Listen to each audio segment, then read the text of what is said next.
नमस्कार। आज एक बहुत दिलचस्प मार्केट था और बहुत इम्पोर्टेंट भी था बिकॉज़ जैसे आपको पता है वीकेंड के ऊपर बहुत सारी बड़ी कंपनियों ने बैंक ने रिजल्ट्स डिक्लेयर किए और फ्राइडे में एक रैली भी हुआ था एंटिसिपेटिंग द रिजल्ट्स। और रिजल्ट्स भी हमें पता है कि by and large decent result था। फिर भी आज मार्केट ने बहुत अजीब तरह से रिएक्ट किया क्योंकि अगर बैंक्स की बात उठाएं, HDFC बैंक ने 5% प्रॉफिट इंक्रीज किया, फिर भी 5% स्टॉक नीचे गिरा। एक्सिस बैंक ने भी 5% गिरावट दिखाई, 23% का उनका प्रॉफिट का इंक्रीज था। और ICICI बैंक जिसने 16% का प्रॉफिट को इंक्रीज किया, उसका 1% ही खाली स्टॉक इंप्रूव हुआ। मगर उस तरफ देखें तो PNB जिसका रिजल्ट तो भयंकर था क्योंकि 200% का प्रॉफिट की बढ़त थी, मगर वहाँ पर शेयर प्राइस भी 5% बढ़ी।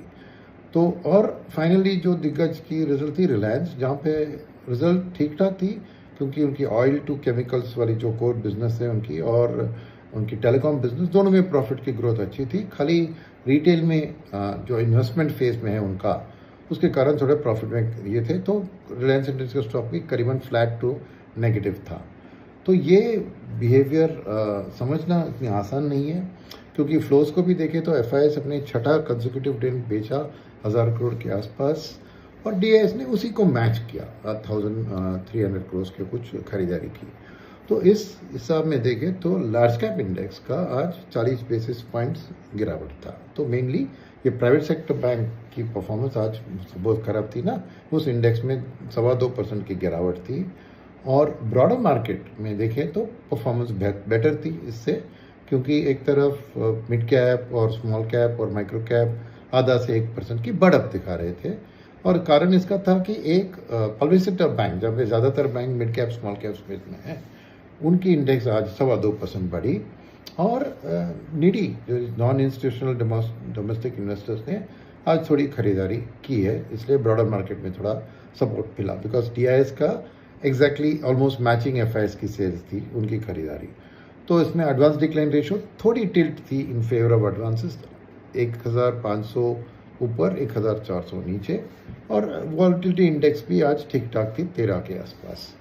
तो इस स्थिति में आज मार्केट की परफॉर्मेंस देखें तो शुरुआत में तो ईरान US वॉर में कुछ ये हुआ था, तो 91 के ऊपर ब्रेंट क्रूड बढ़ गया था, तो मार्केट गैप डाउन या 150 बेसिस पॉइंट्स डाउन था सुबह। उसके बाद धीरे धीरे रिकवर हुआ क्योंकि उधर भी खबर आई कि ईरान अभी थोड़ी टॉक्स के लिए तैयार है, जहाँ की उसके नेशन के इंटरेस्ट को प्रोटेक्ट करेंगे, तो वो टॉक्स के लिए तैयारी करके खबर आई। तो वापस ऑयल उस 91 से वापस 77-78 के लेवल पर आ गया था। नहीं सॉरी 87-88 लेवल के आसपास। उसके अलावा मैक्रो में कुछ खास आज नहीं था। In terms of dollar index 14 basis points बढ़ा, तो रुपी भी 16 बेसिस पॉइंट्स गिरा, वो मैचिंग था। और बॉन्ड यील्ड्स भी US और इंडिया में दोनों स्टेबल थे। तो यहाँ पर देखें तो इस दोनों प्राइवेट सेक्टर और पब्लिक बैंक इनको छोड़कर बाकी सब इंडेक्स आधा से 1%, फार्मा में थोड़ी 1.5% की बढ़त थी डिफेंस के कारण।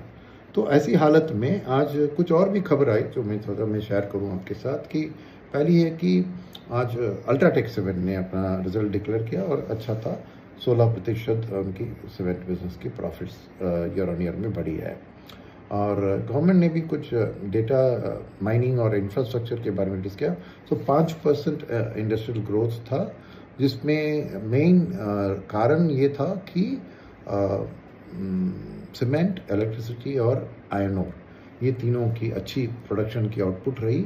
सीमेंट और इलेक्ट्रिसिटी की और करीबन 10% और आयरन ओर का 44%। मगर crude oil, natural gas, refinery product की प्रोडक्शन और फर्टिलाइजर की गिरावट के कारण ओवरऑल इंफ्रास्ट्रक्चर में 5% ग्रोथ।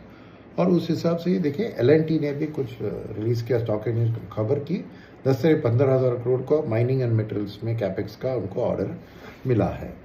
और फाइनली एक और खबर थी जो स्टॉक मार्केट के निवेशक के लिए उतनी अच्छी नहीं थी, क्योंकि एंटिसिपेट कर रहे थे कुछ पॉजिटिव इसमें। जैसे गवर्नमेंट ने FIS के लिए LTCG डेट को हटा दिया था, तो खबर फैली हुई थी कि LTCG इक्विटी भी हटेगा। आज उन्होंने पार्लियामेंट में क्लैरिफाई किया कि ऐसी कोई उनकी प्रपोजल नहीं है और ये बजट टू बजट ही रिविजिट करेंगे। और इम्पोर्टेंट, उन्होंने रिलीज़ किया कि पिछले साल करीबन 1.25 लाख करोड़ उनको खाली कैपिटल गेन्स इक्विटी से इनकम मिला है इनकम टैक्स में, और 2 साल को कंबाइन करें तो 2 लाख करोड़ से ज़्यादा। तो इतनी बड़ी रकम गवर्नमेंट के लिए फिजिकल सिचुएशन में वो गिव अप करने के लिए बिल्कुल तैयार नहीं होंगे। यही मैं कुछ दिन पहले भी कह रहा था, तो आज वो रीजनेबली कंफर्म भी हो गई।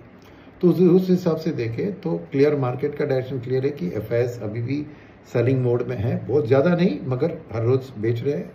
डीआईएस उसको मैच कर रहे हैं जब तक कि उनको अर्निंग सीजन में क्लैरिटी ना मिलती है कि ये सेक्टर अभी बहुत पसंदीदा है, खरीदेंगे जाके। ऐसी स्थिति आने तक वो ऐसे ही रहेंगे। और निडी का एक टैक्टिकल बाइंग, जब भी कोई रिजल्ट आती है उसके बेस पे बाइंग जरूर जारी रहेगा। तो मार्केट इसी कंसोलिडेशन फेज में घूमता रहेगा। और कुछ लोग मुझसे पूछ रहे थे कि क्या इन्वेस्टमेंट की स्ट्रैटेजी फॉलो करना है। पहले आप बता रहे थे कि स्टैगर्ड करो, अभी क्या करना है?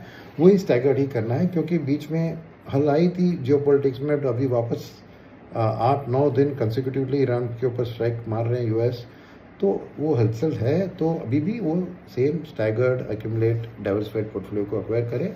खाली मेरी सोच है कि ये जो प्राइवेट बैंक की आज रिजल्ट जो कल परसों में आई और मार्केट का आज नेगेटिव रिएक्शन, थोड़ा मेरे लिए वो एक बाइंग अपॉर्चुनिटी लग रहा है। बिकॉज मीडियम टर्म में मैं banking and financial services space को पॉजिटिवली देख रहा हूँ। तो ऐसे अच्छी रिजल्ट्स के बावजूद, क्योंकि निम पे प्रेशर थी, तो उतना नहीं कि इतने स्टॉक के ऊपर दबाव आ जाए, तो मेरे लिए ये एक मीडियम टर्म आउटलुक में banking and financial services overall space में एक बाइंग की अपॉर्चुनिटी दिख रही है। धीरे धीरे उसी में खरीदारी कर सकते हैं। तो वही है आज के लिए मेरे साइड से। कल मिलते हैं वापस। धन्यवाद।